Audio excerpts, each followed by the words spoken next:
Okay. Good morning. Could I call the meeting to order, please? Can I request that all phones are turned off? Can I also request respect for everybody speaking, only one person at once? And if you want to speak, just put your hand up, please. Just to let everyone know, this has been recorded, but it's not been broadcast live, but it will be broadcast after this meeting. Kiwa, can I call on you to do the karakia, please?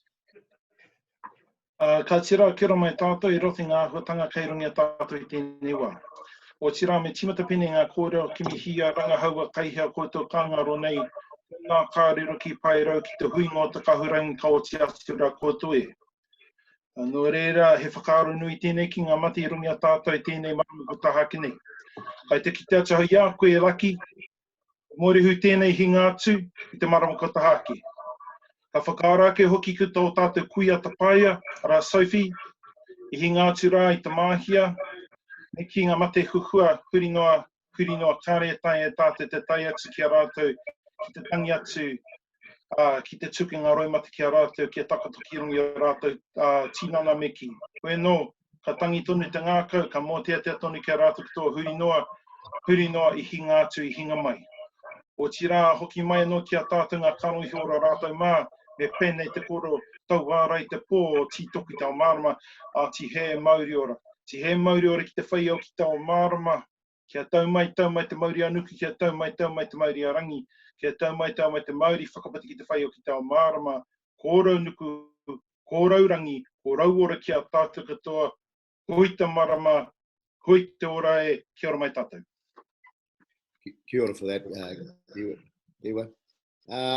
Look, I'd like to welcome you to today's Zoom meeting, dated on the 5th of May. This is all a new experience.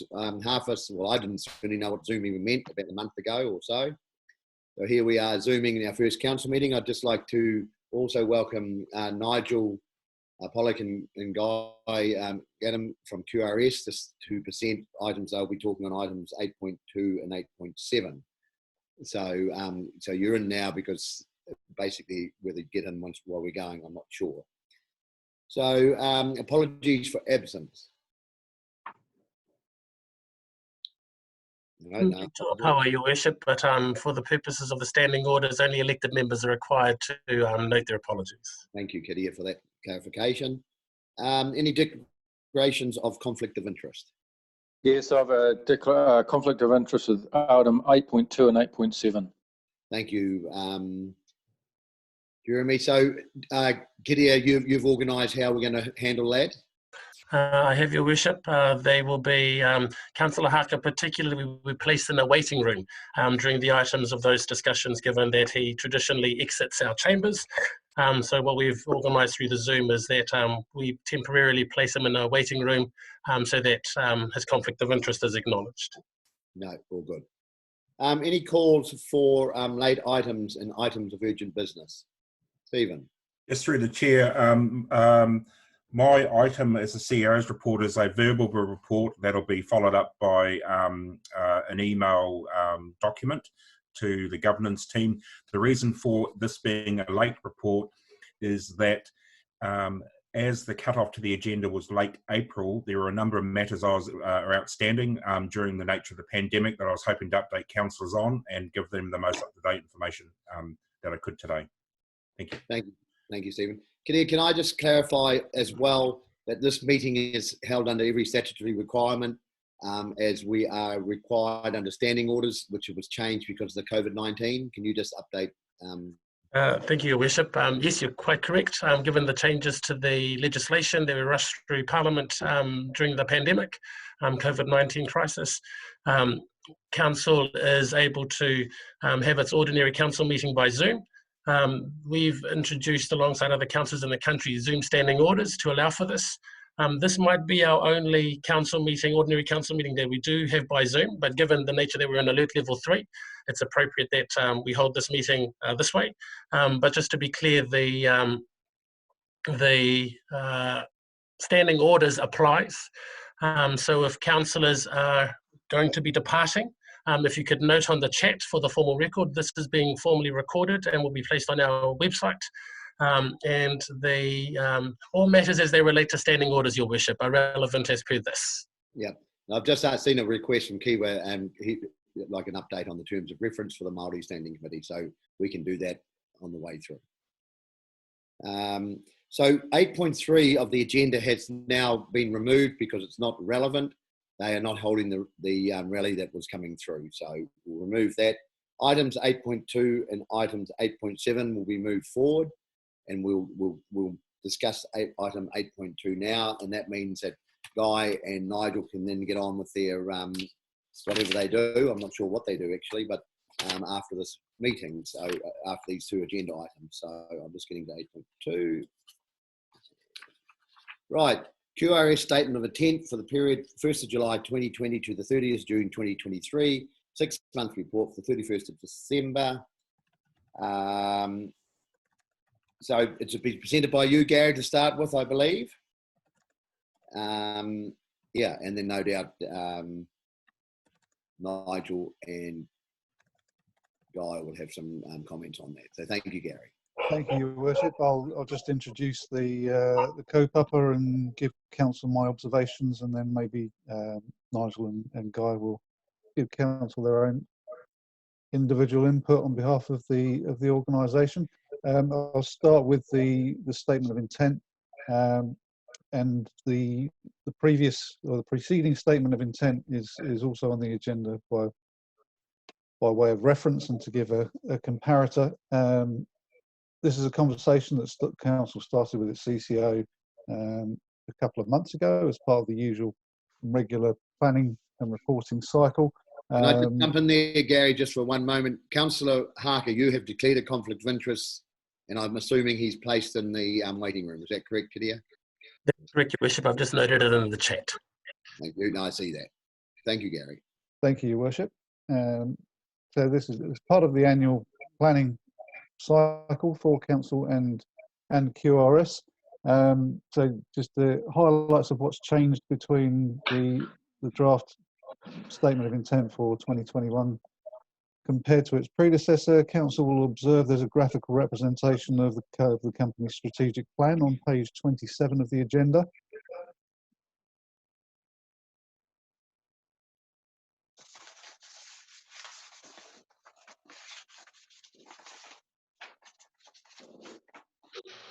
There's also an inserted policy note on procurement on page 28. I thought this was worthy of note because it's quite an important topic in the region at the moment, if not the country. The targets have been updated on page 29.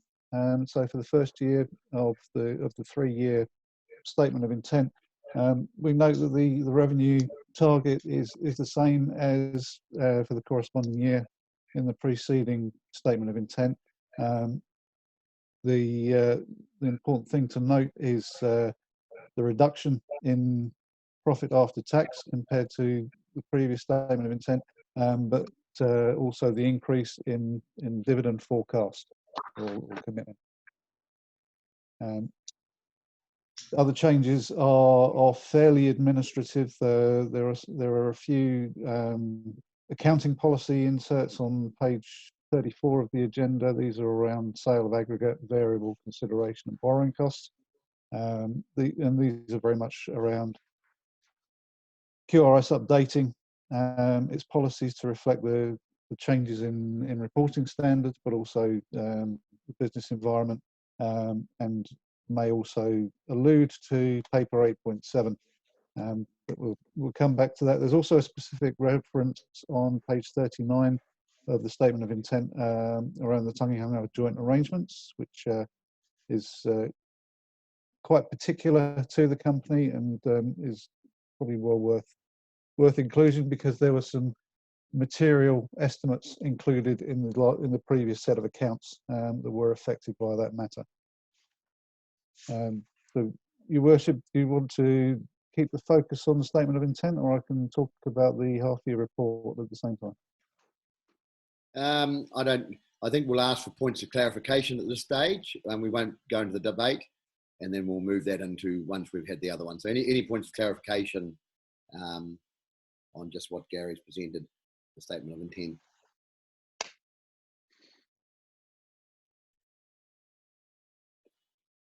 Denise?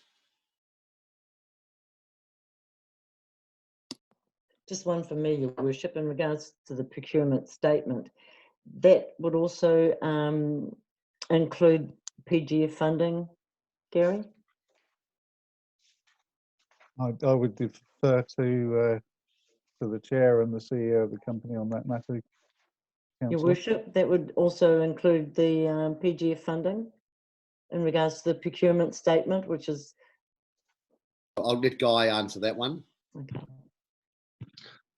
The SCI, the procurement statement there is, yes, the PGF funding includes that, but it's really around us and WDC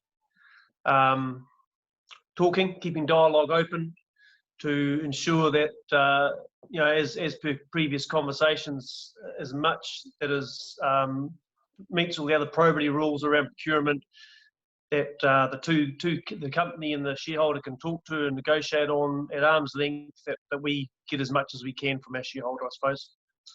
That'd be right, Nigel? Yes. Happy with that, Councillor? Yep, I'm happy with that. Chance, Councillor Wairoa. Tēnā tātou. So first, I just want to acknowledge that QRS is the being the second largest, I understand, employer in Wairoa. Obviously, that's big for all communities, employment opportunities, especially small rural communities like Wairoa. Just with regard to the performance target projections on page, oh, I've lost the page. Anyway, the just for my own clarity, do these projections align with industry benchmarks? And if they do, I mean, i.e. is 6% return ambitious, or is it on par with what other civil works organisations or businesses are doing? And if so, just could you give us a bit of a breakdown on what make those benchmarks up, like FTE, equity, or what was the other thing? Revenue, etc. How that? Yeah. To your first question there, Chance, in terms of the industry standards, so that the 250k, if you divide that by your $7 million worth of equity, is about a 3.4% return on that equity for the year. If you go and Google Fulton Hogan, I think you'll see they turned over $2 billion a couple of years ago, and they made a $50 million profit. So it's not, we always aim for higher. You know, we're always, it's a high risk business, and really, if you're a pure accountant, you'd say that the rewards don't match the returns, but that's the pure financial measure. That doesn't measure the other returns that the company provides to Wairoa or to its shareholder. The FTEs, not really a benchmark. Different businesses do different things different ways. So you could be a project management company and you'll just contract out your whole business, and you might have 4 or 5 people in management and subcontract everything out. So your FTE measure will be very low, but you could still turn over $20 million. So it's not really a measure that we ascribe to.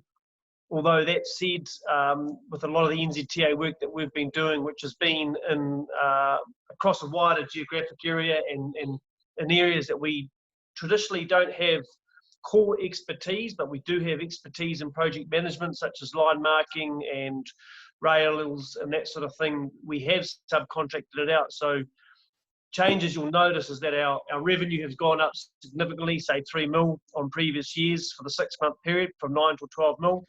And but our FTEs have stayed pretty static, you know, at around that 90, 93, 89 mark. But that's because we're using subcontractors to provide those other areas of core work for them, and we just project manage it, and we provide we charge a management fee on top of it and manage the health and safety and the outcomes of the contract and that sort of thing. I'm just trying to think of other questions there around debt to equity levels. So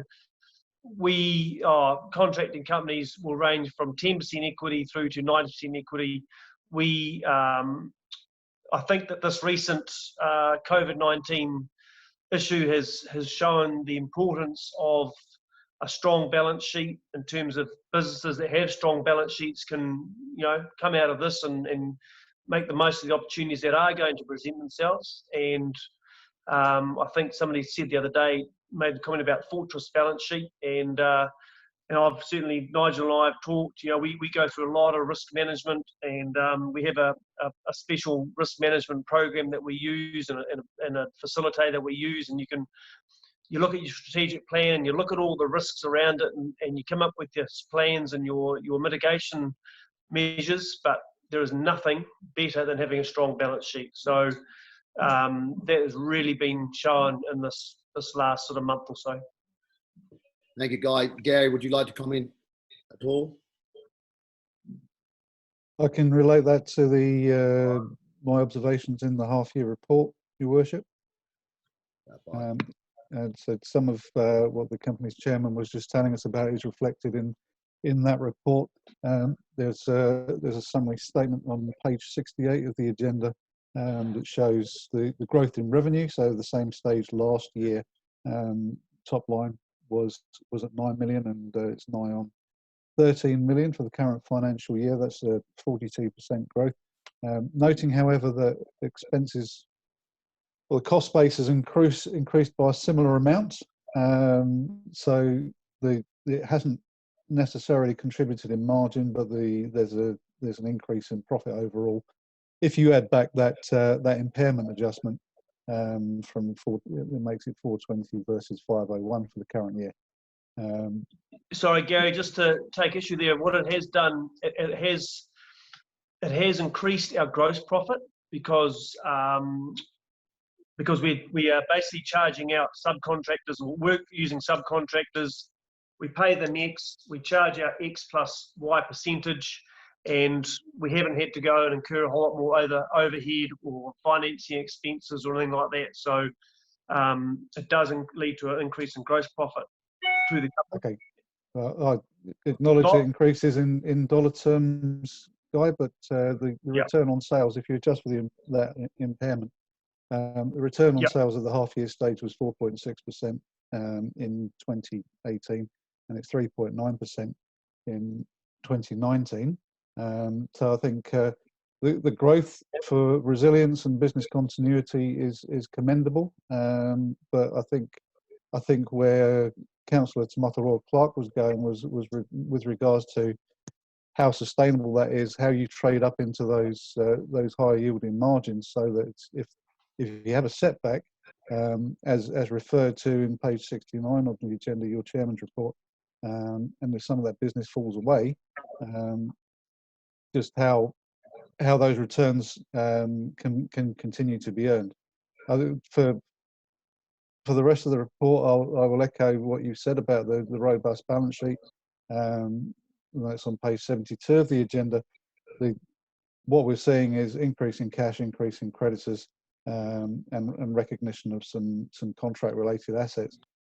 Very minimal increase in borrowings, which all adds up to a pretty healthy balance sheet. So I think Councillor Wairoa Clark was really talking about the sustainability and how you continue that growth to deliver the targets that have been proposed in the statement of intent, because I think we're talking about a higher percentage of return in the statement of intent.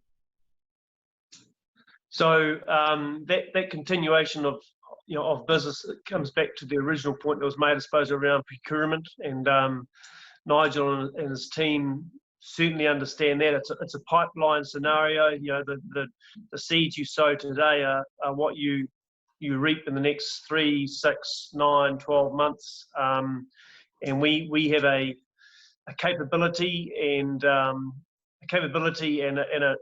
ongoing cost. Every single day there's $55,000 that we need to find somewhere. If we don't move, we'll spend 55,000, or we do move, hopefully we'll make 56. So that's the way that we look at it, and that's why we need to keep close with our shareholder and our 55% client, 45% client around other opportunities for securing that procurement. Thanks, Guy. Have you ever thought of standing for council? Yep, I'm after your job, Craig. Yeah. You can have it. Hey, now, Gary, any other comments on that first part, the statement of intent, or if not, Gary will move into the half-yearly report. Yep, Nigel. Thank you, Worship. Page 18 of the agenda.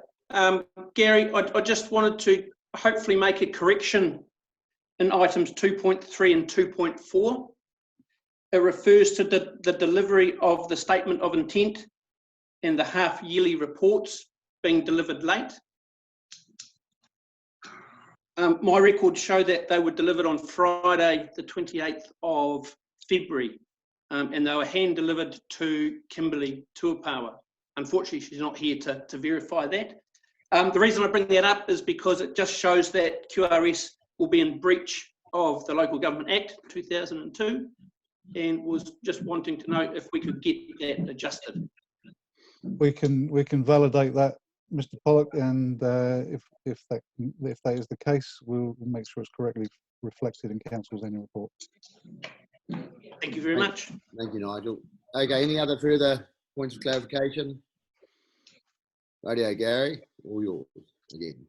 No further observations on the annual, on the half-year report, Your Worship. Those items that I linked to the statement of intent were really the key ones, and possibly the forecast and the financial outlook in the current operating environment is something that Council and QRS might want to focus on a bit more or dig into a bit deeper, and that's why the recommendation that comes with this paper is for the Council to instruct the Finance Audit and Risk Committee to further explore this with the company.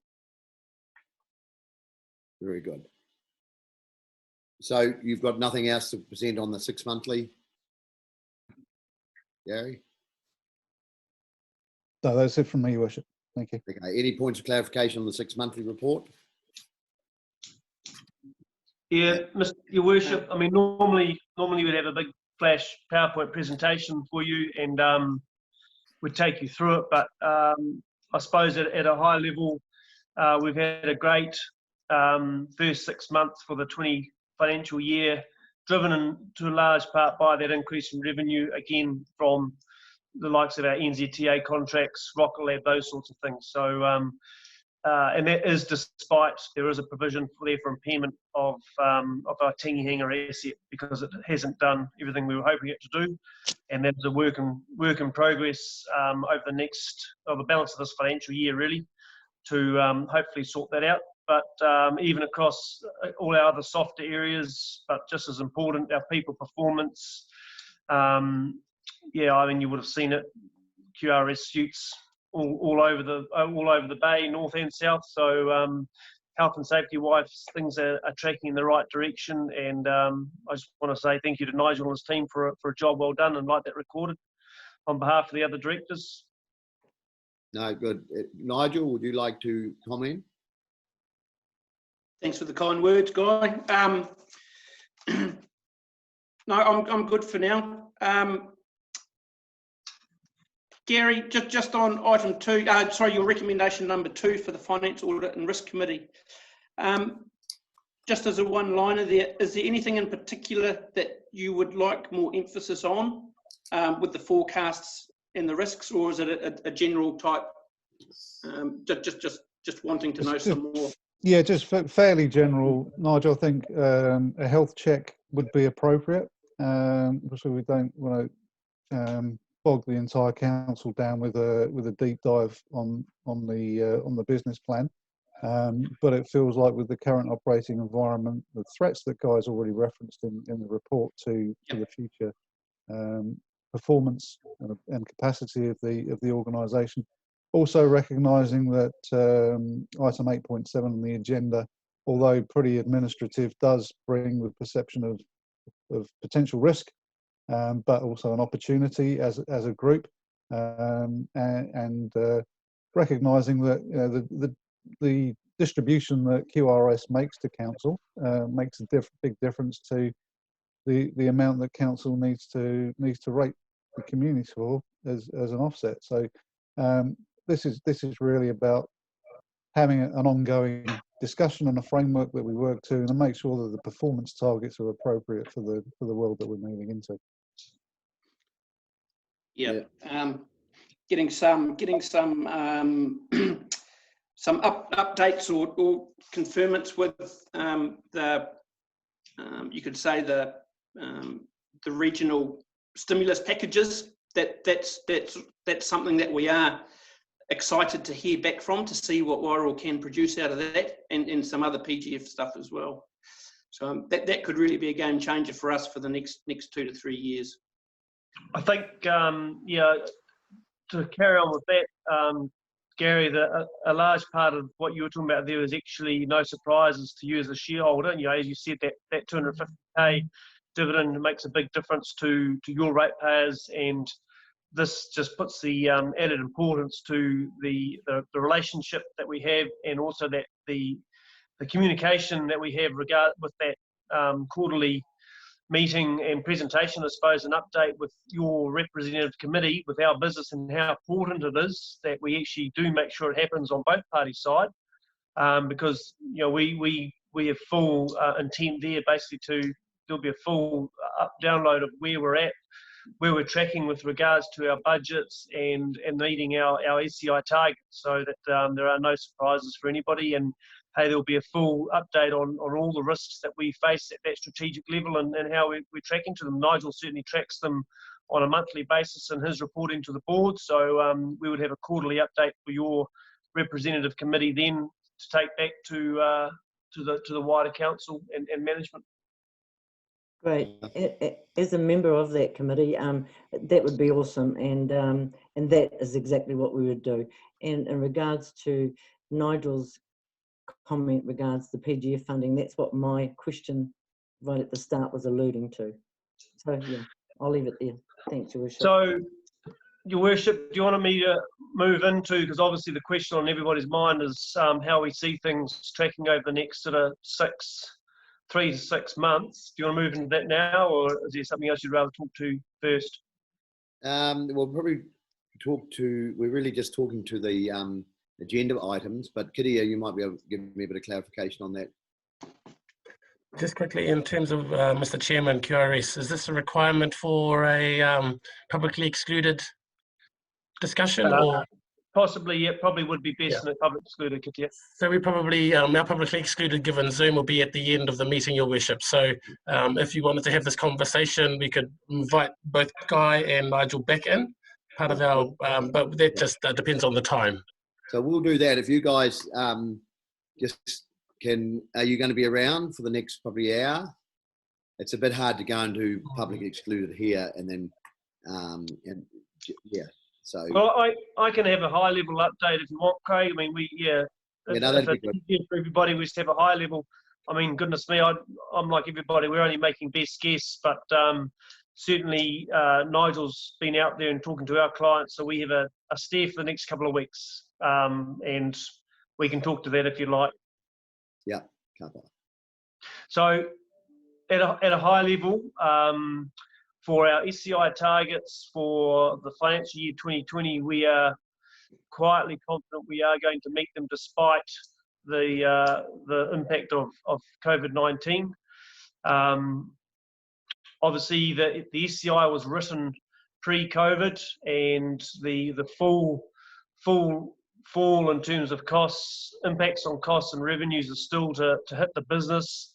There's been we have reforecast out to year end, and luckily we were sort of sitting ahead of our forecast pre-COVID. We're probably going to end up roughly on our year end forecast for the SCI, so that should give you a bit of confidence around that. But again, I did make that comment before, if WDC could go away and look at what it's got upcoming in the next couple of months, you know, we forecast a loss for May and June, which are the last 2 months of our financial year. So if there's any discretionary spending there that could be brought forward, negotiated at arm's length with QRS, WDC, we'd certainly appreciate it, and it would help Wairoa Inc.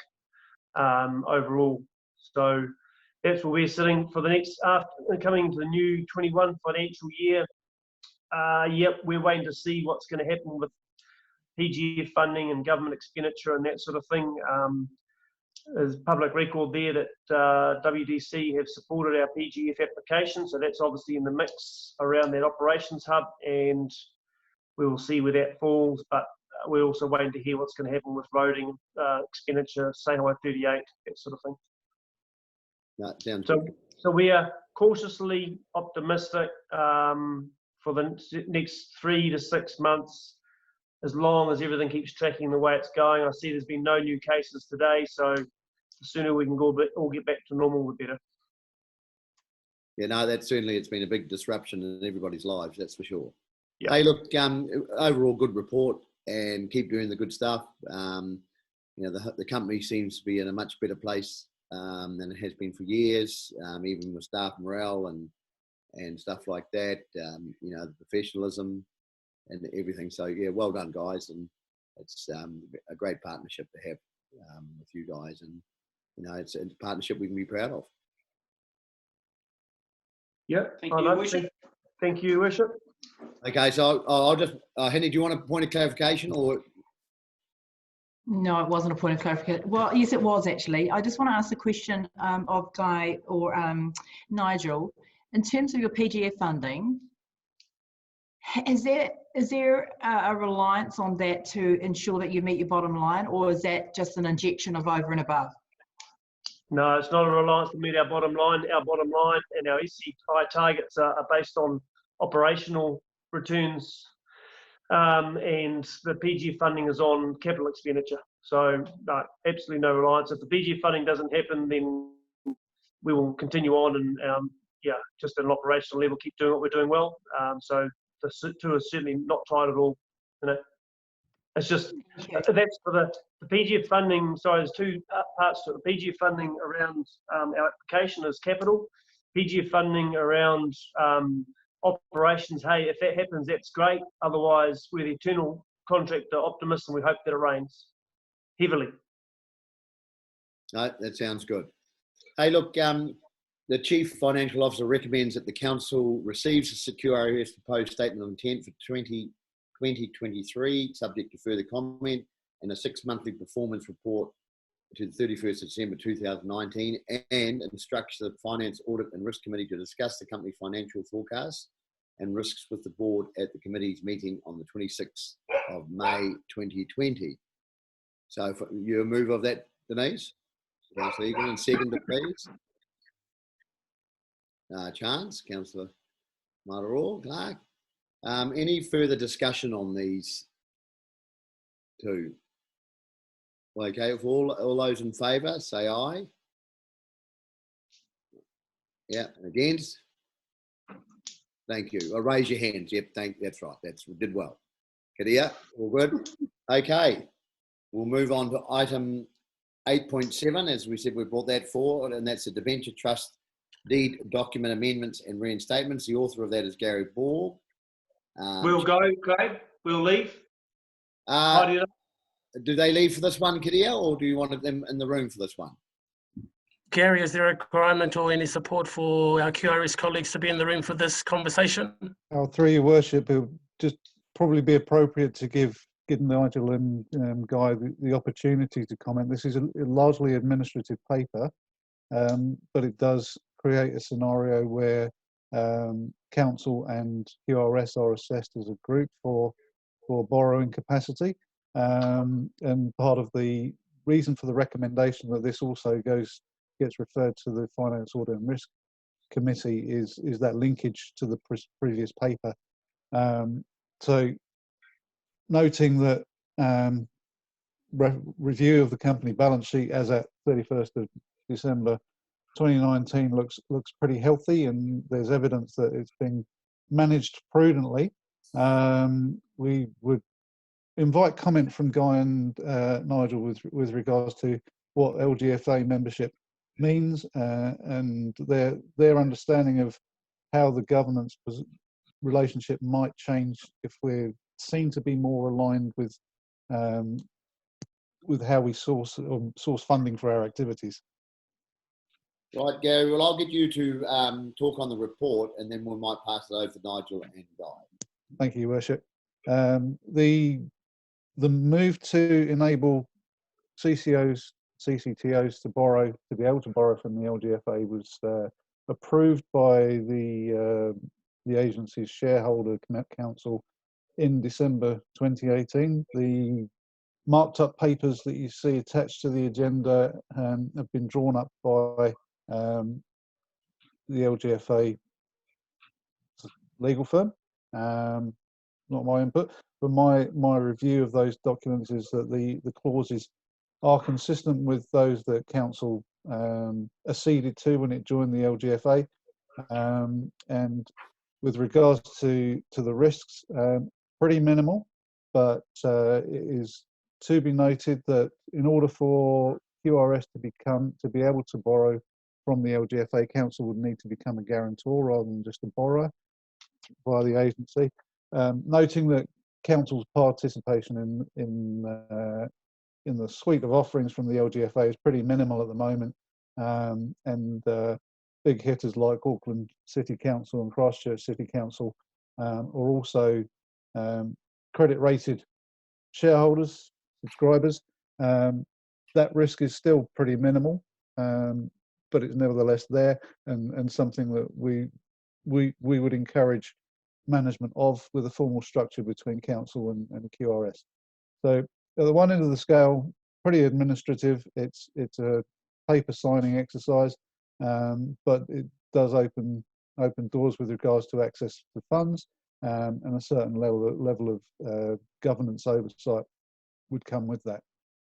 So Gary, it's quite a big document that's attached to the appendix, and obviously you've been right through it, and I take it as read by all councillors, but just to clarify, and you provide the information to us, you've had a lawyer look at the document as well, and I no doubt QRS has, but yeah, it's been updated by Simpson Grissom, and it's been peer reviewed by another audit legal firm whose name eludes me at the moment, but it's the firm that council used to review the documents and to actually join the LGFA itself.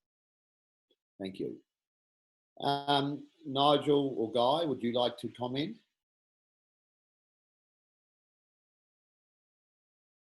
That's right. So, yeah, thank you. I wasn't aware this was coming.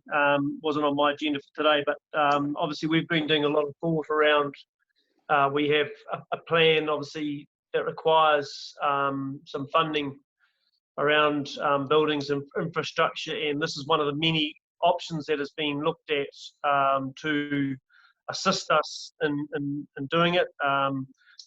Comes back to Fortress balance sheet I talked to before. If we can try and get it through some other means without it affecting our balance sheet, then we will, but this is certainly an option. And our expert, Tony Gray, he's had a lot of experience with it. He's not here, but he has put it forward as a very viable option for us. Yeah, something to think about, I suppose. Nigel, was there anything else you want to add to that? Yeah, I suppose just summing that up, that the word that comes to mind here, Gary, is opportunities, and opportunities on both sides. And just to expand on that, opportunities for us to align more. You know, if we go down this track, it's skin in the game from both sides. So we both have a bit of, I'm going to call it risk, if you want to call it that. That can be a good thing for us to achieve whatever it is we're doing with that funding. So skin in the game from both sides for us both to really want a desired outcome. It provides, I'm going to say, Wairoa, more opportunities for competitive rates. I suppose it's another option we can go to. And the more options you have, the more control you have, and the better the outcome that we, as a CCTO and a council, can actually get delivery on. And another opportunity, bit of a soft one, this one, is what a great opportunity to sell to the wider community, where QRS and WDC are really working to thrive for this community, for growth, and to better it. So yep. That's me, opportunities. That's all I can see. Thank you, Nigel. I probably will sound like a ratepayer, but I see there's a $55,000 saving And obviously we get excited about that. That might be more money coming our way. And also there's probably been a little bit of work from the council's point of view setting this up too, Gary. It's a highly regulated area, Your Worship, and of course there aren't too many players in the market outside of the banks. So having the LGFA as an option is demonstrably commercially attractive. There's a hell of a lot of paperwork involved, but it's worth doing. Right. Okay. Any points of clarification?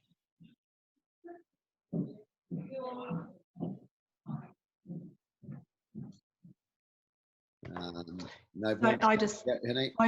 I guess my point of clarification would be around what would be in it for council, and I mean you know, all the work that might have to go behind, to be done to transition from you know, a borrower to a guarantor. I just want to kind of, I guess, have this conversation with councillors and ask what's in it for us. Is, you know, is it only for, oh, I know we could transition, but it doesn't mean to say that we exercise it.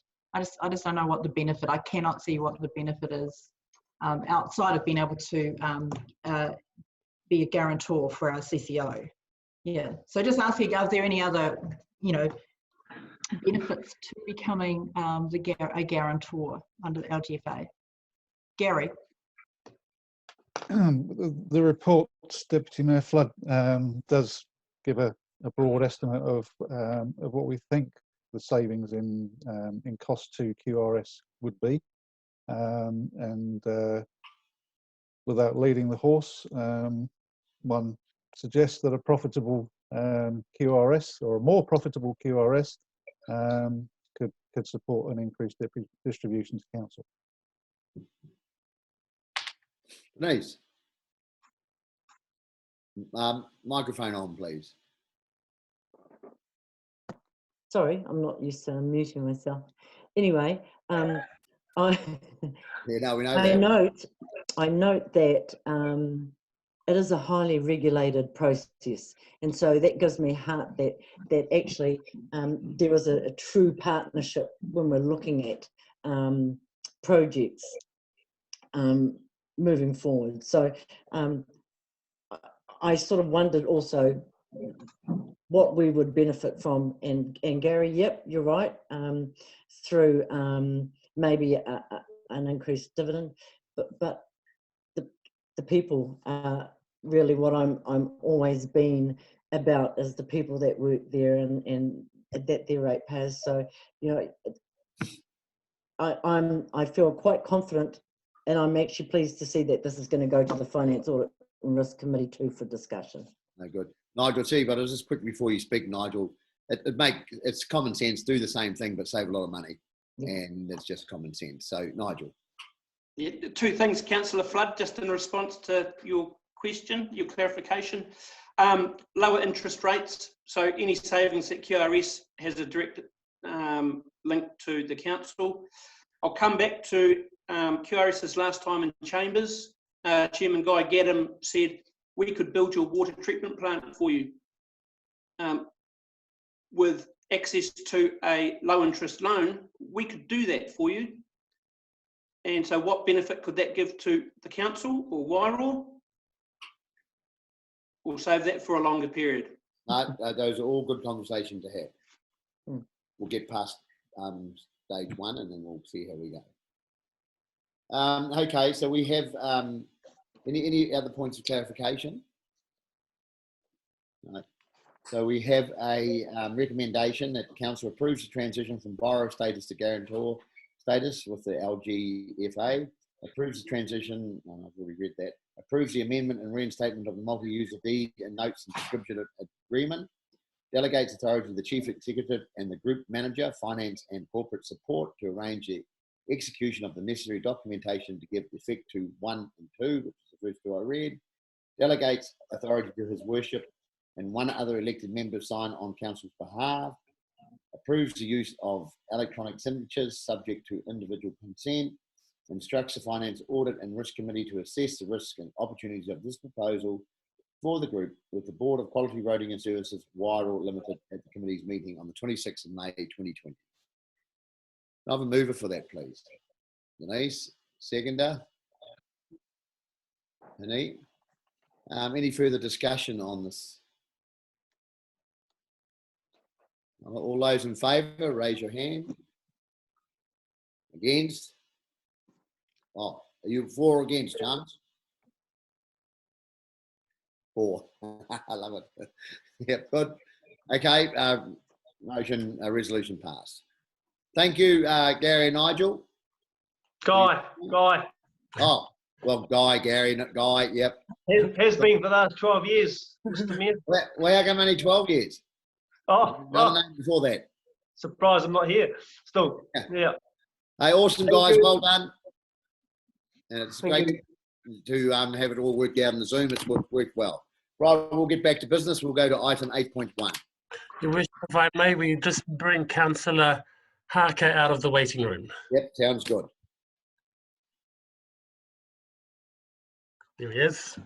How was it in there, Jeremy? All good. And Your Worship, if we may, if we can approve the last minutes of the last meeting, please, before we move into item 8.1. Rightio, we'll go right from the, okay. So on page 6, minutes of the Wairoa District Council ordinary meeting held at the Wairoa Council Chamber on the 24th of March. So page 6, if there's anything you think you need to let me know, let me know. Page 7, I assume they've been taken as read. Page 8, we've got the receipt of the Māori Standing Committee meeting as well on the 5th of February there. And the receipt of the Economic Development Committee meeting. Page 9. Page 10. Page 11. And we'll also go through the public excluded, but if you want to bring up an item, we'll have to go bring it up in public excluded. So minutes of the ordinary council meeting held at the council chamber, Wairoa District Council, Coronation Square. So on the 24th of March, is there anything in there? Let me know. So page 12, page 13. All good there. So we'll move those minutes as true and correct. Mover, please. Hinny and Jeremy, and second to Jeremy. All those in favour, raise your hands. And against? Motion passed. Resolution passed. Rightio, next item is item 8.1, grant to Hawke's Bay Helicopter Trust. Kidia or Stephen?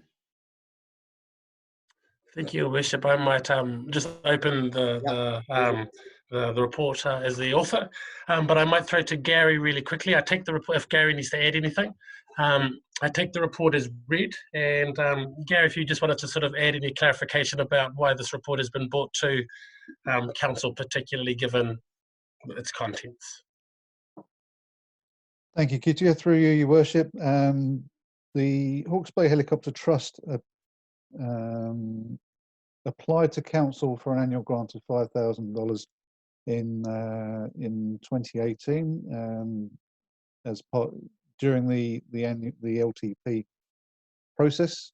Their request was that it was $5,000 a year for every year for 5 years. Council decided and resolved to include it in the financial year budget 2018-19 with a commitment to review the position every year for each of the preceding 4 years. During a review of the budgets for the annual plan 1920, a number of items were removed to the budgets for reasons of affordability and attempt to keep the rates adjustment within Council's financial strategy thresholds. It appears that this item was an unintended consequence. It was removed with the budget, from the budget, and potentially that wasn't the intention. Okay, thank you, Gary. Kidia, would you like to talk any more on that? No further comment, Your Worship. As per Gary's update, I just take the report as read. Yep. So Gary, in a nutshell, we were trying to sharpen the pencil, and we just didn't. We didn't connect the sharpening the pencil to our commitment we'd made to the helicopter trust, which is good. So it's a pretty easy one for me. We've made a commitment. They do a great job. But anyway, hey, look, I'll put the resolution up, and then we can discuss it around the table.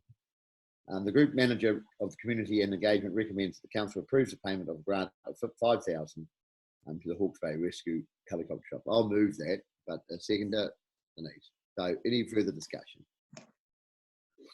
I would just like to ask the question of the trust, Your Worship, if they could give us some kind of a breakdown of, I know in the report it says a third, but I think it would be fair to ask what kind of service delivery Wairoa did have last year. So I would say that's more a projection of theirs, but I'd really like to know, if there's an expectation that this town, all our ratepayers pay $5,000, and I know they do a wonderful service. That's not the question.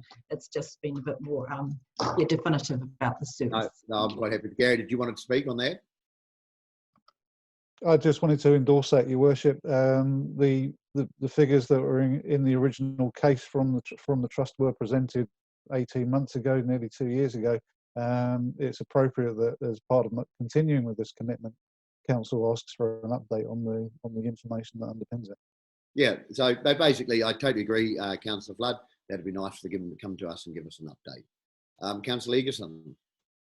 Yeah, no, I'm obviously right behind it. There, as Councillor Flood pointed out, they're a hugely important service to our community, and I certainly wouldn't like to see us pull away our support for them. Any other comments here? Right, we have a resolution on there. All those other comments, all those in favour, raise your hand. Against, resolution passed.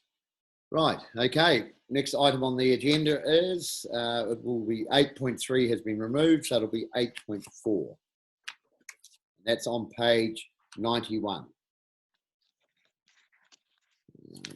So, Silver Ferns Rally 2020 road closures. We've had these sort of documents come up to us before.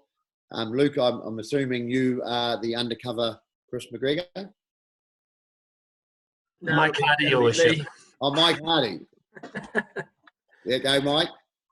Yeah, thanks, Your Worship. Yeah, essentially we've had these a lot of times before. It's just closing a lot of roads in order for these out-of-town rally guys to come in, do their thing. Just probably a few points to clarify that there's inspections done before and after to ensure our roads are not destroyed.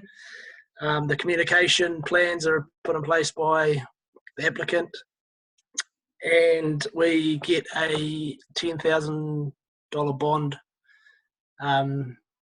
just to ensure that they're following the rules. So yeah, I'll take the report as read and just here to answer any questions that you may have. No, all good. Any points of clarification, Council Eagleton.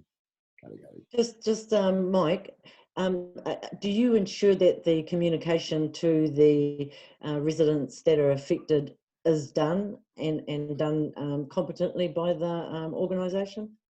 Yep. We get a list of residents that they've contacted, and if they haven't contacted them, then we ourselves can contact them just to make sure they're happy, and it's in the paper as well. So yeah, we do get a report from them. So what process do we go through if one or two oppose this? I suppose it's up to the applicant to try and work through it. If they can't, then we can try and work through it. But at the end of the day, it's your decision to close a road or not. You have the power under the Land Transport Act, I think, or the Local Government Act to do it. So I think we do our best just to work around it. We haven't had that problem in the past, but not to say we won't this time. But we do go through a robust process. To go through, and it's certainly a big, it's all about economic development, and we're not getting a lot of opportunities at the moment. So I think it's in November coming. It's quite exciting for Wairoa. Okay, any further comments on those? Just very quickly, Your Worship, just you might want to make a slight amendment to the wording and there under 3.4, the overseas participants will only be attending if allowed. That says allowed as in sound, volume, and that sort of thing. I'm sure it's going to be a noisy rally, but you might want to amend the spelling to A-double-L-O-W-E-D. Kia ora. That Little detail, just yeah. I take that you've noted that, Kidia, and that will be Vote. Thank you for that, Kiwa. Okay, item 8.4. Contracts engineer recommends the council approve the multiple road closure for the purpose of the Silver Fern Targo Rally on Wednesday, the 25th of November 2020. Kidia, you'll move that, Jeremy? Yep. Seconder, Councillor Wairoa Clark. Any further discussion? All those in favour, raise your hand. Against? Motion passed. Right, next item on the agenda is the payment of emissions trading scheme on page 119. And Luke, you are the property manager presenting this. Yep, not undercover, thanks your worship. No. So I'll take the report as read. I can just offer, following our conversations just earlier prior to this meeting, point 4.3 just offers a little bit of clarification in text around how this is being financed without those changes to the budgets. Yeah, so basically you knew that this was coming up, but it was sort of obviously covered by something else. Where so no change to overall budgets of the of our Wairoa District Council budgets. Yeah. Yeah. Any further points of clarification? Can't. It's just the 2.3.2. The what exactly makes up cover material? In this case, this was imported topsoil from Gisborne. Yep. So there's various different materials that can be used. Soil is most common and easiest to place, but you could, for example, there's nothing to stop you using crushed glass or chopped up plastic bottles or something like that. It's just a material that suppresses the waste underneath and allows water to be diverted off the top. As long as it's shapeable, really, that's the key. Yeah, but it was just soil this time. Yeah. Yeah. Come on. Any further points of clarification? The recommendation is recommends the council resolves to pay the emissions trading scheme. Your worship, if I may, CEO Stephen May is raising his hand. I didn't see that, I was reading. Just through the chair, just like to congratulate Luke and Stephen and Luke and his team for doing this. This was this cover was required and was going to be a cost to ratepayers anyway. And through Luke's economic focus, he was able to actually get this this cover delivered to us, and people pay us to accept it. So it was a win-win all around. Yeah, and landfills aren't a place, Luke, where we're going to have tennis courts on in the future, I believe. No. Yeah, that's right. So that's why people have to realise it's a landfill, and everything that goes in there is pretty, pretty. You know, that's just a place where we have to get rid of the stuff. Councillor Flood. Yes, I guess I just would just speak about the white elephant in the room. So it was also cause for some kind of public concern that we were getting, rubbish from Gisborne being brought down here to our community. So Luke, you can reassure the public that what is coming here is within its our compliance. I know you've told us that, but I guess it's on public record now. Let's just. Yeah, so I believe that this was communicated at the time, I believe through the CEO and our comms team. This was a required material for our compliance to cover the cell. It wasn't rubbish, it's soil, it's a material that otherwise we would have had to bought in from somewhere else in the district or somewhere else in the country. By some connections and discussions with colleagues outside of the district, I was able to actually get this, and by charging a fee for it, we were able to recover the cost of the emissions trading scheme rate, the waste levy rate, and also it financed the provided some recovery of the budget to actually place that material as well. Thank you. Good work, Luke. Any further discussion? The resolution is that resolved to pay the emissions trading scheme fixed price surrender. The options identified are resolved to pay the emissions trading scheme surrender, or the preferred option is option A. This contributes to the following community outcome. That's a 286,950, Luke, is that right? That is funded through the normal annual plan budgets, internal transfer from project costs for desludging pond project, and Raybridge tonnage rate for the imported cover material. Mover, please. Jeremy, and seconder Denise. All those in favour? Against? Yep, motion passed. Right, next item on the agenda is update of the district plan, and that's on page 122. Let's get to that, and that is, Simon Monhori, that is your, is this the first one you've ever presented to us, Simon? The mic's off, Simon. Yeah, that is my first one here. So I was gonna maybe give it to Stephen to give you the background of what has been happening and the budgeting. Then I can talk about the way forward and the proposal, how we want to do it. Sounds good. So thank you, Simon. Through the chair, take the report as read. During Wairoa District Council's process in looking at reviewing its district plan, the timing has been quite good for Wairoa because the central government have been for many years trying to develop national policy statements which can then guide decision making at a local level. These are helpful so that each council doesn't have to come up with its own decision around determining certain factors. Previous councils I've worked on, a lot of work had gone into district plan reviews in the absence of these national policy statements, and when they came in, some of that work would have to be redone. So yes, looking at the timelines, it's been a few years since council were obligated by legislation to review their district plan, but it actually has, through no fault of our own, worked out in a timely way for us. Now we've got national policy statements. After the restructure last year at council, 2018, there were some staffing changes and a reduction in the planning team with a focus of outsourcing some of our work.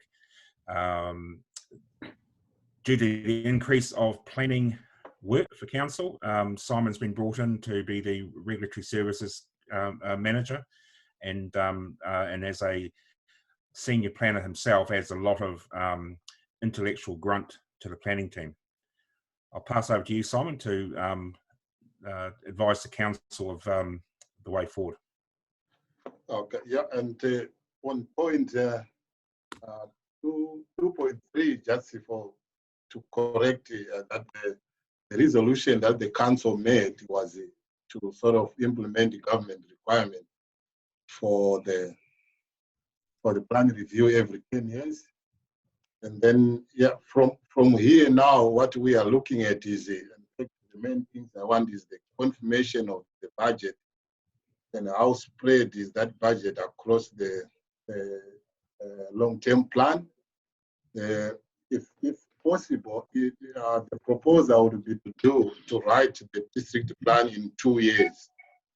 So if the demand that is available, 1.5, if it can be made available to this work within 2 years, it would be good so that we don't have to sort of incur more costs as we go, because the longer it takes, the more it costs. So the idea of plan is to do it in 2 years' time. And the government requirement is that we should be done by 2024. But if we can do it earlier, the better, because it saves us more costs as we go. And the proposal is to use the consultants, so we can have a contract that is specific how much we charge and how do we expect in terms of time frames. And I've just started looking around at the expression of interest, the costs involved, and how we can work through. And in the next meeting, I think we will be able to give you more detail about the possible costs and how we can carry out the work. So far, I've just got one expression of interest, which is, but I'm waiting for another maybe 2, 3, so that you can have a rough idea how much it costs. Because, and the good thing is there are many other councils are doing it at the same time. So there's a possibility of us sort of teaming up with other small councils and sort of use the same resources or same consultants at a negotiated price.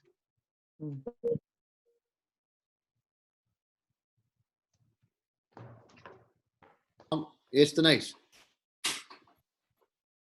Your Worship, Simon, I mean, I'm looking forward to seeing the annual plan come before council, obviously through workshops, because I think we have a real opportunity to change or make recommendations in regards to our carbon footprint, forestry and land use in this district plan, because I'm not too sure that it serves us well at the moment. And I can't remember a time when actually it was reviewed, and I think it's obviously been a long time, and we need to do it. I guess. Can I just jump in there, Denise? Simon, just pre-COVID, probably about a month before, we were working with David Parker's office and MB Oliver Hendrickson and a few, and Julie Collins around that. So we need to get up to speed with that around the forestry and that. So they were going to help us, because ideal timing with our district plan being open. So we must, once we get over into level 2, I probably need to come in and we need to get that cracking again. And we had a conversation with them. Yeah, they were supposed to come, but it was stopped because of the pandemic. No, we'll do that. Yeah, sorry, Denise. And I just wanted to finish off with that. You know, we need to be really, really focused on making sure that what budget we put aside for this, that we actually use that and we start moving forward.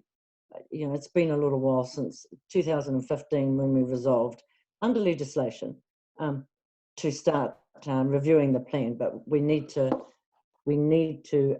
move forward. So, yeah, I think Simon, I guess we're not going slow, but that is the beast it is. Is that correct? Yes, yeah, no, you're right. I think it's a very major piece of work that we need to take the people with us.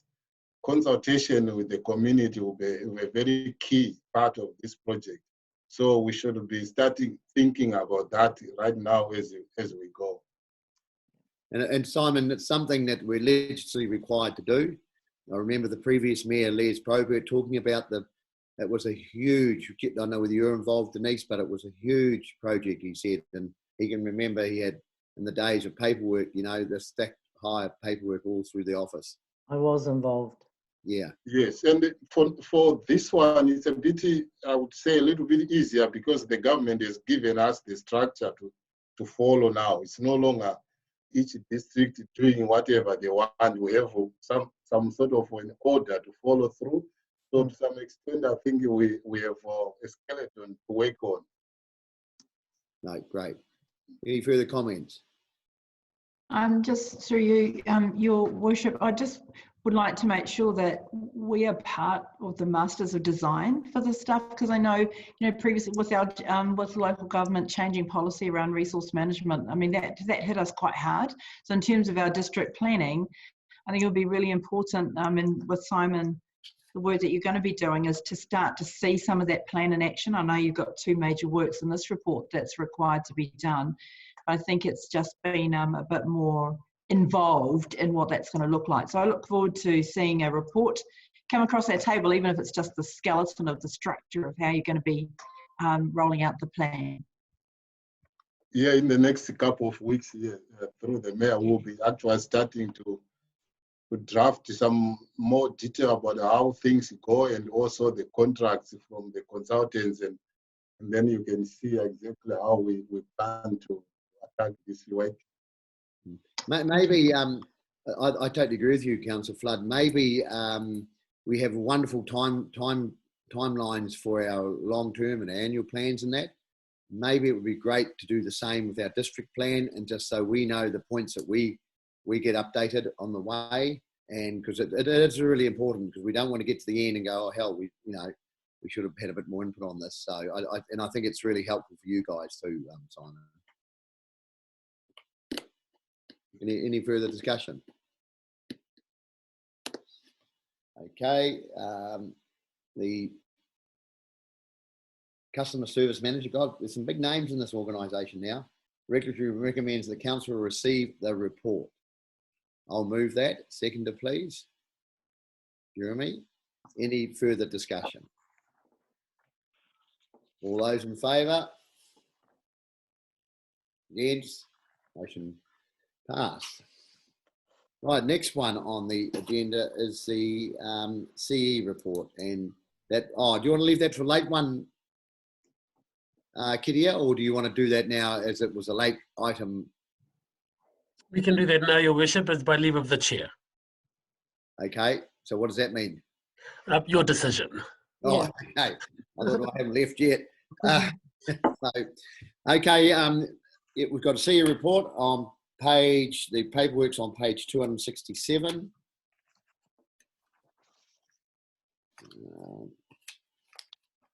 And that is the CE, Mr. Stephen May. I'll leave it to you. Great, thank you, Your Worship.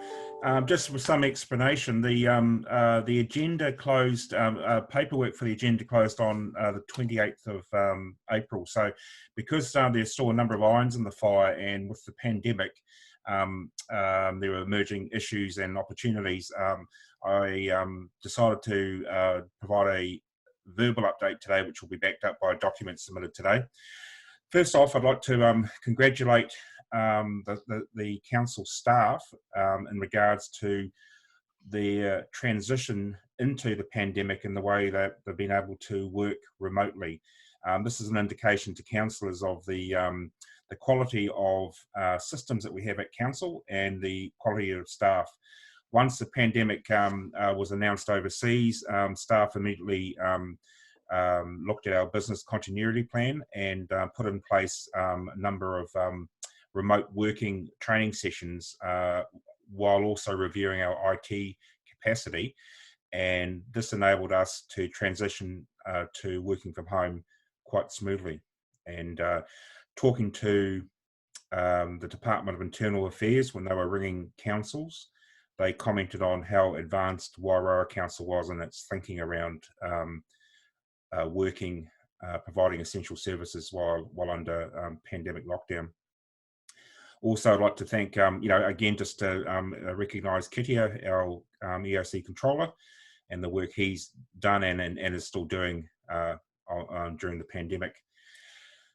Today, the government was announcing its rules around the possible transition next Wednesday to Alert Level 2.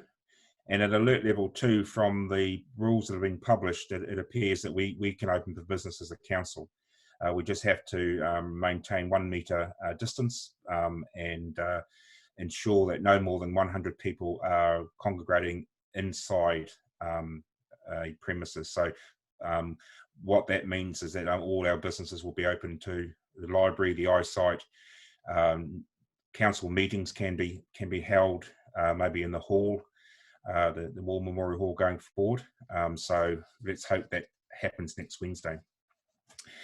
Behind the scenes, while the councillors and staff have been doing great work regarding the pandemic, there's also been business as usual. And from Tuesday last week till yesterday, International Accreditation New Zealand, IANZ, and MB have been doing a review of the Building Consenting Authority, which is under Simon. So every 2 years, council has to receive accreditation from IONS to enable it to authorise building consents in its district. And IONS conducted an audit via Zoom. So we had daily meetings, and yesterday IONS, it was basically like a warrant of fitness, taking your car in there. They found a few things like, say, your blinker's not working, general non-compliances in some areas, a word was missing in one document here. But they actually said once we've resolved the issues that they've raised, they will be reissuing council's ability to issue building consent. So that will be over a next 2-month period while we provide them with evidence around updated documents and that. But great work for Simon and his team. I was hoping to announce a couple of PGF projects that have been successful, because I've been advised every week that the Cabinet were meeting that week to discuss these and approve them. But as we know, with the pandemic, things are a moving feast. And yesterday, Craig and I have been invited to a Zoom meeting this Friday with Minister Shane Jones on the PGF funding. I was hoping that would be last week, so we had something for the CEO's report. But previously, councils have been updated of the multi-million-dollar projects that council have put in, both to the PGF funding and the Crown infrastructure funds. So we're quite hopeful that will stimulate our economy going forward. The annual plan is on time as projected, and we're bringing the draft annual plan to the Finance, Audit and Risk Committee on the 25th of May for discussion. And our original date for council adopting an annual plan is still the 16th of June this year. So we're on track for providing councillors with that information at the FAR committee coming up. The other great piece of news that councillors will have seen is the census results have come out. And since the last census in 2013, the population of Wairoa has increased by 790 people. Craig, that has been released to the media today, but there's going to be a more greater media sort of release once we've confirmed a couple of our PGF projects, along with the 790 increase in residents, which Craig, the Mayor, has mentioned is a huge success since the time he's been in council. Jumping in time, quite a few of us around the table, Stephen, to be quite honest. But, sorry, yep. Yeah, but I'll talk on that in a minute, actually.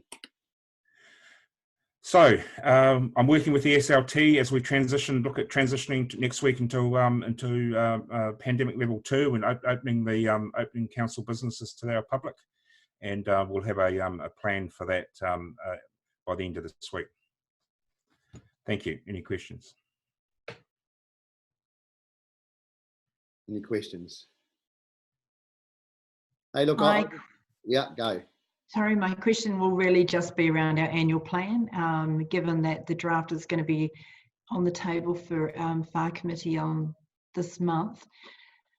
I guess, Stephen, it's just ensuring with the SLT for you that we are, in actual fact, going to be able to have that annual plan on the table for our June meeting. You know, given COVID, and I think that we were already actually on task pre-COVID, and was one of the hui that we've actually had during COVID. Are you confident that we're going to be able to get there with the SL team that's on today? Yes, definitely. And I'd like to again acknowledge the commitment of the SLT team and the staff, and also Kimberly, who's not here today, but also who put the plan together, the Gantt chart that we're all following. So, Stephen, just getting a little bit of from the media about our rate increase for our predicted rate increase. A lot of other councils have that out now, so we probably need to sort of really get a bit serious on exactly what it is.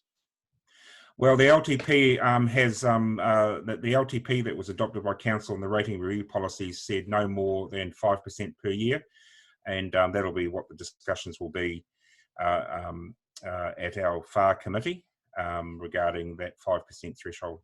Yeah, and I think we need to really, that discussion needs to be what we're looking at and what we're going to get it to, because that's pretty big. You know, we've done quite a bit of cost saving there, probably unfortunately to the detrimental of some things. But yeah, so we have been looking at a 10% rate rise, which we've done a lot of work and workshop with councillors to get it at 5%, and obviously during the FAR committee, it can be documented the amount of projects that have been put on hold or cancelled to that'd be great. Reduce it to 5. Councillor Eagleson. Just in regards to the LTP also, when we spoke to Kimberly, we asked her to give us any red flags, and Ketia might be able to help us with this answer, but just to give us any red flags in regards to being on track, LTP, our annual plan, etc. Are we still sitting comfortably because of COVID-19, Ketia? Just to reinforce, thank you, Councillor Eagleson, and if I may through the chair, just to reinforce the Chief Executive's words. I can only but commend our staff that have been working remotely. I think when we talk about a level 4 lockdown, people sort of assume it's a 4-week holiday. This certainly hasn't been for our district council staff. Council staff have been certainly undertaking business as usual. I've been leading a team in the civil defence response, but those of our staff who've been carrying out business as usual, i.e. Kimberly Tuapawa's team and Gary Borg's team, they can only be commended. So certainly reinforcing our Chief Executive's words that he mentioned earlier. Okay, great, thank you.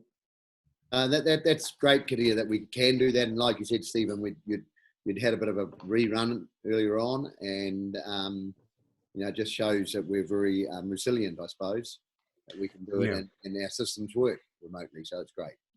And through the chair as well, Simon's team have been issuing building consents and resource consents as well while working from home. So that'll set it'll set the district up quite well when we get into level 2, and those building projects can be completed. So Stephen, just on the great news of the census information and the increase in our population and that, I think that's really good news. But the better news is, and from the older councillors, but even the new councillors around the table, you sit here because you believe in Wairoa, and I remember that people saying way back, 6, 7, 8, 9, 10 years ago, Wairoa population's never going to turn around. You're wasting your time. People are leaving, and people aren't going to come to this town. Why would they come to this town? Well, we've proved they're coming to this town because there's some good things happening right across our community, and that's from what the whole community, what iwi are doing, what just something exciting, like all the stuff we've been recognised for, around PGF, all the IT stuff, just some really good things. It's an exciting town, but the big increase for me is the prediction was that we were going to keep tapering off forever, and we even were called a zombie town, to be quite honest, and referred to us that basically, the last one turned the lights off. Well, for me, whilst we might have a 700 or whatever that increase is, I think you need to also factor in what we were looking at being now, and that would have been probably about 7,200 or 7,400. I'm not sure. We better do that work too, Kitty, just to have a look. So, and Kitty, you've got to come up with some other stats too that actually saying that the Profile ID, they're a company that does a lot of work, that they're actually predicting our population is higher than what the census are saying. That's correct, Your Worship. I think with councillors and remembering the census was an online census, and there was a lot of work done to try to encourage our community being one of the most disconnected communities in the country, to go online, setting up the computer hubs at the Taiwhenua. And so the estimated 2019 estimated numbers are out, so 790. The 2018 census data is out, so 477. One can only but assume if we had all of our community online filling out the census reports, census data, that number would be much more, what one would assume, Your Worship, and to elected members. So I again commend elected members for the work that was done in getting our people to the computer hubs and computer pods to fill out the 2018 census, because there was an online activity and it was really difficult for us, given the digital divide that affects the Wairoa community. But the numbers are looking positive, Your Worship, and I think you should all be congratulated for championing the outcome. Kia ora, Your Worship. Just to add to what Kite was saying here as well, I think it's also important to acknowledge organisations like the Wairoa Tai Whenua, who really took a lead, working alongside the council and others to make sure that those members of our community, especially our elderly who weren't as connected, that they could be connected. A whole lot of really sort of robust discussions took place with Statistics New Zealand people following that census and the debacle, what it was. And actually, credit to them, they made the effort to come out and talk to Māori stakeholders in particular as to what didn't work and why it didn't work and so on. So it's good to know they took that on board, and fantastic result. And it just shows Wairoa's a great place to live in. And just looking around on the screen now, you know, quite a few there that have probably made the decision to come to Wairoa, and I'm sure you're pleased you have, but it is a wonderful place to live. And just finally, through the chair, there's been a number of urgent requests for infrastructure projects to get funding for, and sometimes we've only had a day turnaround. So I just, once again, like Stephen, yourself and your team, getting that data to us that's accurate and able to be tabled. Kitty, writing up a PGF funding report request in 15 minutes. Thank you. So everyone's been just taking those opportunities, and we're just in that holding phase now. Hopefully the meeting this Friday, Craig, with Shane Jones will be fruitful. Yeah, I'm aware that 2,000 Crown infrastructure projects went to the PGF fund that's available. 800 they've whittled it down to, and hopefully we're in that region. Hopefully ours is in there. Interesting enough on that population increase, we did a bill report was done, Kitty, probably 5 years ago, was it? 4 or 5? About 4 years ago, Your Worship. Yeah. And everyone just thought it was just that we'd orchestrated it, and because the council paid for it, so that's what we wanted, but it was a bill report. And this now, the facts are, yes, it has happened. And that is predicted way back then that we'd jumped up about 300. Yeah. 300, so. And I remember you saying, Your Worship, that this is only the beginning. I think so much, like with the discussions we've had, is around so much more work is required to increase our population further. Interesting, just for the chairman of the Māori Standing Committee and the deputy chairman, our ethnicity data has moved from, in 2013, 58% of the total population identify as Māori to 66% of our total population identifying as Māori. So 2/3 of our total population, which is a really interesting statistic, identifies as Māori, and this can be certainly attributed to the great work done by whānau and iwi, etc. But I think that given the comments that you've made in the past, Your Worship, this is only the beginning, and we need to do so much more work to further increase and grow our population. Yeah, so just further to Your Worship, you know, just through the anecdotal conversations we're having with professionals, expat professionals, returning professionals, I would expect to see that number to increase again by the next census. Wow. Yeah. So basically, Kitty, don't rest on our laurels. Yeah, absolutely. Right, any further comments on the Chair's report? Basically, we just have to receive that report, so I'll move to receive it. Seconder. Yep, thank you, Chance. All those in favour? Aye. Right, next item on the agenda is the council performance for the 9 months from the 31st of March 2020, and that's on page 268. And Gary, you again, you will be presenting the report. Is that right? Can I just, through the chair, can I just state once again, this report's up to the end of March, so I'll let Gary talk about how we've changed our reporting schedule so that it's easier for staff and more accurate for councillors and the ratepayers. But my opening comment on the report highlights the financial difficulties that council and ratepayers face. During the pandemic, a number of our Hawke's Bay councils who are so much reliant on tourism, some have lost 50% of their income, and their rates only make up 50% of their income. Fortunately or unfortunately, unfortunately for Wairoa, we don't have a major funding revenue source that offsets our rates. So our major council's major revenue is from rates.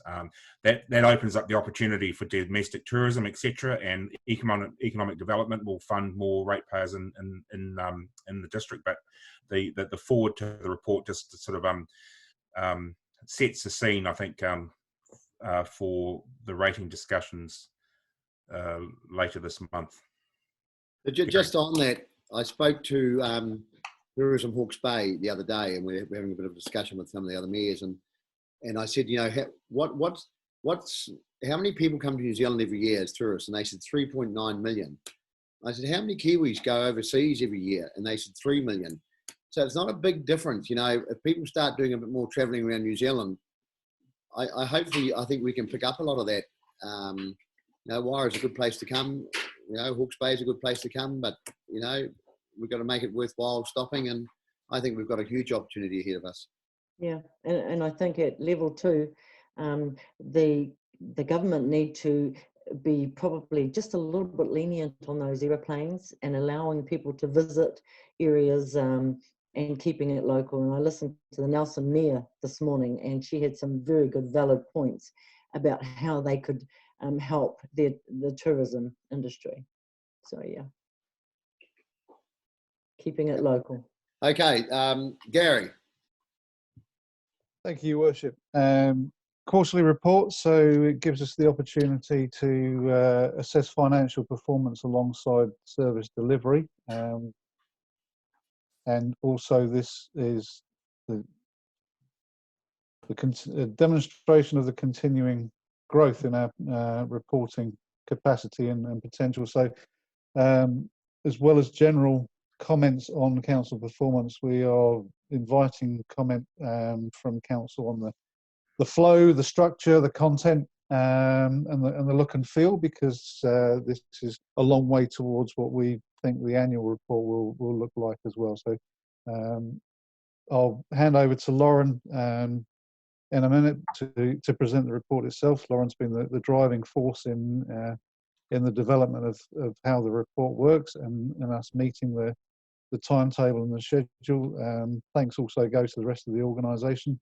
This kind of thing doesn't happen without a degree of discipline, and it's everyone to the pumps. So as far as financial performance goes, tracking pretty close to budget. I'll point out that there's a bit of a mystery prize on page 275. We've had a bit of a malfunction that says the underlying surplus of X.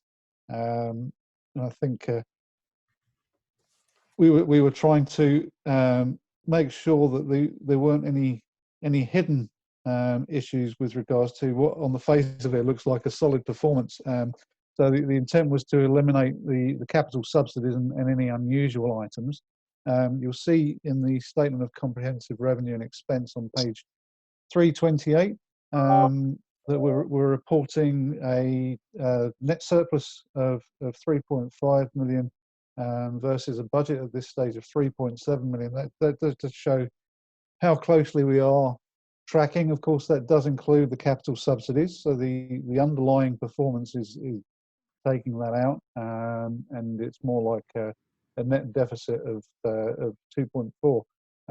But that's still close to budget. Council has taken some conscious decisions about what it rates for and what it doesn't, and that includes some material amounts of depreciation and various other items that it funds from reserves. So The decisions have proved to be by and large prudent because so far the organisation this year has been able to deliver to that budget, but it does mean that those funding challenges will continue into the future. As far as the underlying performance goes, apart from the capital subsidies, the items to exclude for a like-for-like comparison, I suppose, would be the desludging of the oxidation ponds and the district plan expenditure that hasn't happened year to date. If we eliminate those from the equation, then we would be pretty much at that 3.7 net surplus, including capital subsidies.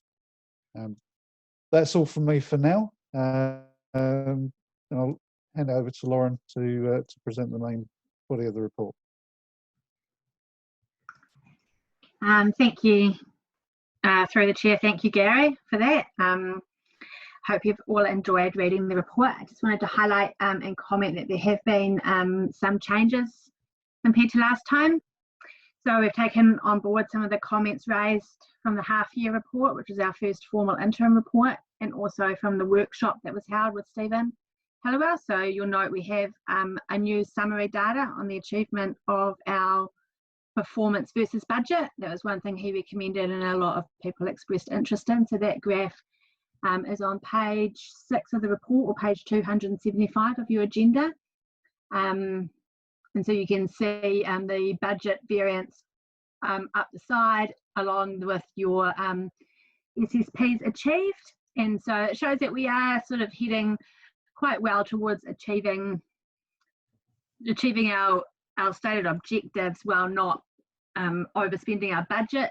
Would like to highlight that with stormwater, that lack of achievement has been identified as a possibility of a delayed closure. So we use our CSR requests an electronic request closure. So we're doing a report on when those were closed as opposed to our timeframes, our targeted timeframes. And in this instance, they have agreed that that department is going to go back and have a look at some of those. They believe that perhaps they were actually closed earlier, and that just is part of the system, the fact that the system has a timestamp in it. So I would like to invite any comments. We're looking to improve our reporting, as you know, and also be able to provide you more updates on how we're performing against our targets as we go through each year. And does anyone have any questions? Just, do we have any, through you, your chair, your worship, sorry. All good. Do we have any carryover projects? Do we have any projects that weren't done?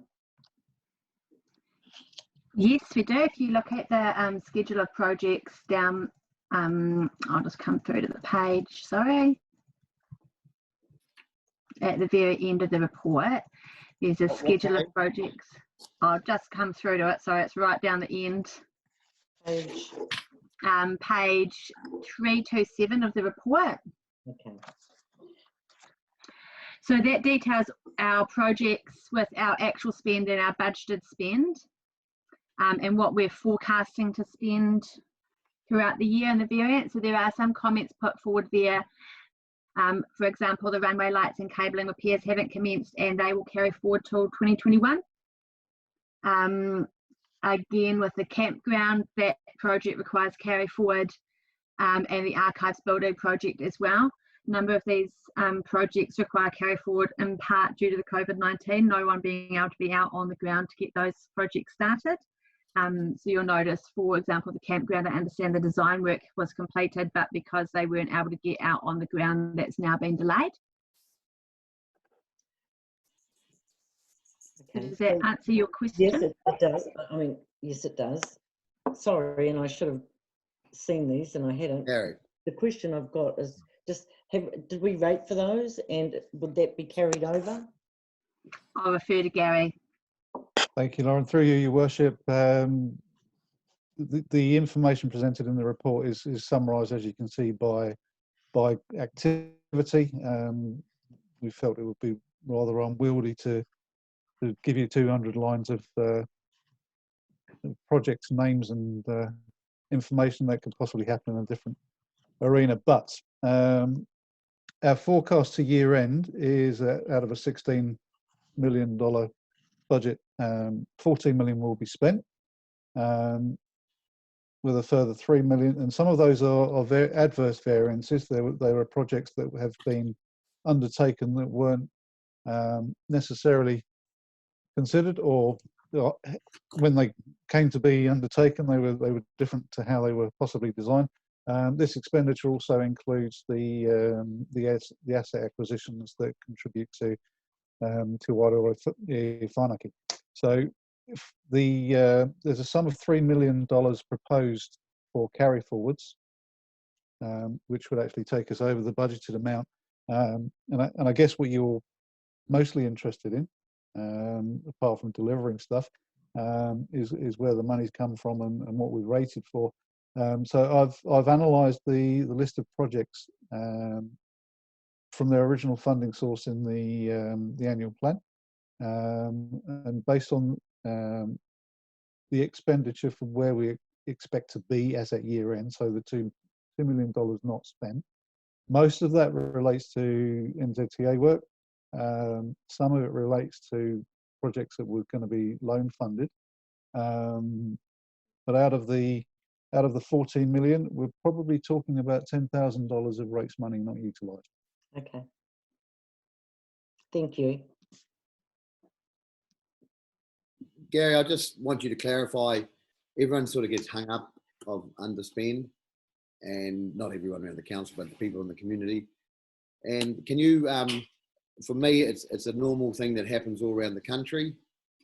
And yeah, so can you just sort of clarify that? Yeah, this is perfectly normal, Your Worship. I mean, in an LTP budget, you put phasings in for when you think assets are going to need to be renewed in accordance with the asset management plans, and sometimes we go a bit too far with that phasing. So, for example, the Wairoa wastewater upgrade program was very conceptual at the time of the LTP. There was an awful lot of investigation work to be done. So some broad phasings were put in the LTP, but when reality comes along, it sometimes looks a little bit different, and you get overspends just as much as you get carryovers. So the phasing of the LTP was a small amount of initial spend and gradually increasing over 4 years, and then dropping off to 2 or 3 years of fairly minimal spend. What has really transpired is that there's been moderate spend in the first year, and then over years 2 and 3 it really ramps up, and that does have an impact on council's financing, on its borrowings. And similarly, if you expect to do a project 1 year and you end up having to do it next year, then you're still going to need that money. And all you do is adjust your opening balances in your budget, so you start with a higher cash position. So you're going to your budget to receive more interest and therefore have less to rate for. It's a question that always comes up when we're out consulting, and it's good to have an explanation from you in regards to how that sits. So that was the reason for the question. Thank you, Councillor Eagles and Karakari, and it's helpful actually for us as a team to be able to present not just on the financials but also on delivery, because it's sometimes not easy to visualise what's going on in the organisation if you're only seeing one half of the story. So the ability to put them side by side and talk about the performance story is, I think, quite beneficial.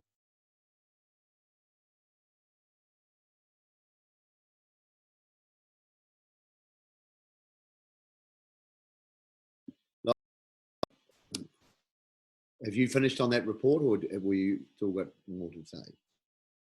Just any further questions, Your Worship? If not, then that's all finished. Yep, Jeremy. No questions. I really appreciate the simplicity of the report. I'm glad that it aligns with what we're meant to be reporting on in our annual report too, so that makes it simpler for you. So, and listening to the comments before about where Steve reassured us that we're online to getting our annual reports done and annual plans done, this kind of smarter way of doing business is great. So thank you very much for that. Councillor Appreciate it. Thank you. I Appreciate just it. wanted.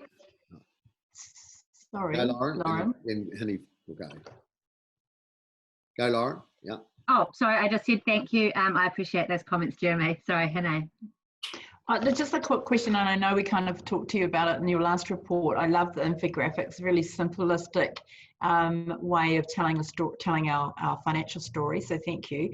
But I just wanted to ask a question on page 275 around performance measures and results. And again, we did discuss this last time around.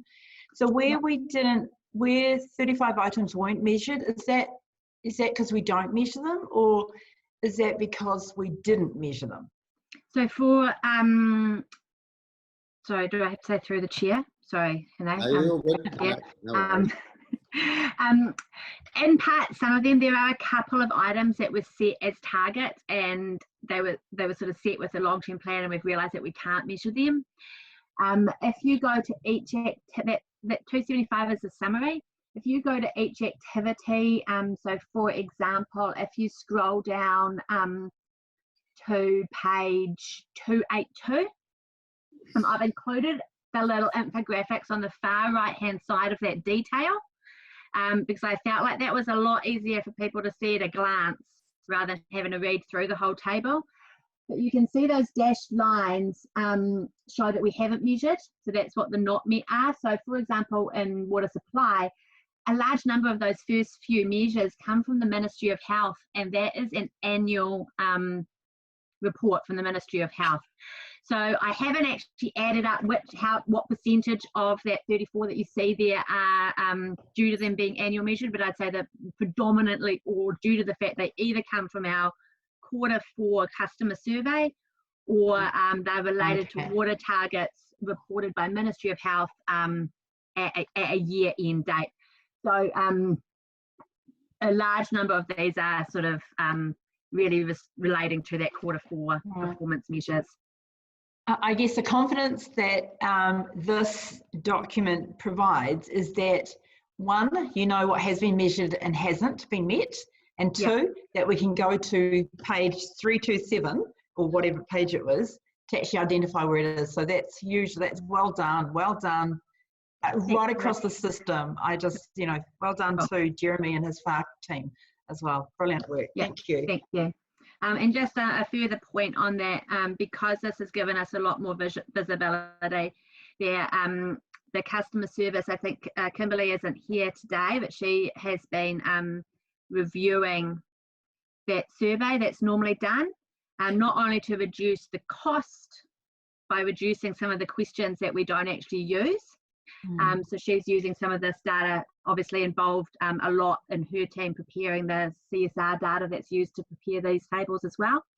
But there has been discussion about perhaps doing a 6-monthly survey too, so that we can actually get some 6-month and perhaps it run by ourselves, so it's not at a cost to council, but just so that we could maybe get some of these metrics at a half year, because otherwise we're only measuring them once, which isn't giving us a gauge really on how we're doing during the year.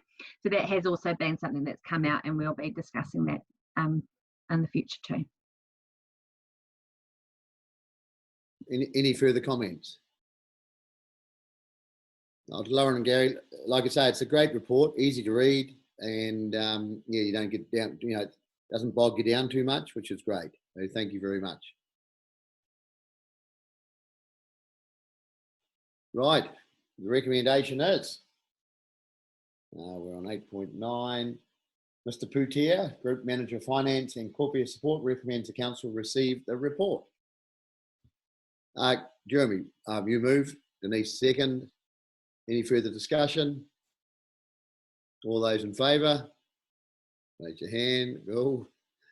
Against? Carpi. Resolution passed. Okay. So now, Kitty, I'm just wondering whether we do the update of the terms of reference for the Māori Standing Committee now. We can do that, Your Worship. Yep. So as a late item, the chairman of the Māori Standing Committee asked that we have an update regarding the work around the terms of reference for the Māori Standing Committee. Probably not the answer the chairman was looking for, but given this is my first day back at in BAU. I've been sort of inundated with the civil defence response for COVID-19. But certainly, given that we're moving forward now and able to sort of have these sorts of meetings, all I need to do, Your Worship, is organise a workshop with councillors to essentially finalise the terms of reference, which should be, I think, tabled at the next council meeting. Unless Stephen also wanted to add some points in around this particular item. But yeah, that particular item was placed on hold, Mr. Chairman of the Mighty Standing Committee, and so apologies for not being able to sort of accelerate and or advance the work under the current climate we find ourselves in. Kia ora. Just through Your Worship. Thanks, Kitea. I mean, we fully understand this is the situation that we're in. This is what it has been. We just felt it was important to raise it here because we have our next Māori Standing Committee meeting towards the end of this month. And then in June, so next month, the extended term that was given to the current iteration of the Māori Standing Committee, I understand, actually comes to an end. So it's really quite important that we get this, tidied up, and so we can be able to push that kaupapa forward in the form that it needs to go. So yeah, hence there is some urgency there in terms of timeframes, and also we're having questions from the community, what's happening there. So it's important for us to be able to work together and get that all going. So kia ora. Thank you. Kia ora, Kiwa, for that too. You were talking about stepping down, Kiwa, last year, but that might be why we just want to keep it going, mate, to keep you there. I don't believe you, Craig. It's a lovely thought. Thank you for the thought, but no, all good. Hey, so that's us finished in the public excluded part of the meeting, Kadia. So we'll move it. I've got it here somewhere, the proper. We'd like to move into public excluded, and under the regulations of the Chief Executive Officer as determined to pursuant to Section 46A8, Section 46A9 of the Local Government Official Information and Meetings Act 1987, that the following items that we'll be discussing are read, please. Councillor Flood. All those in favour? Against? Aye. If I may, Your Worship,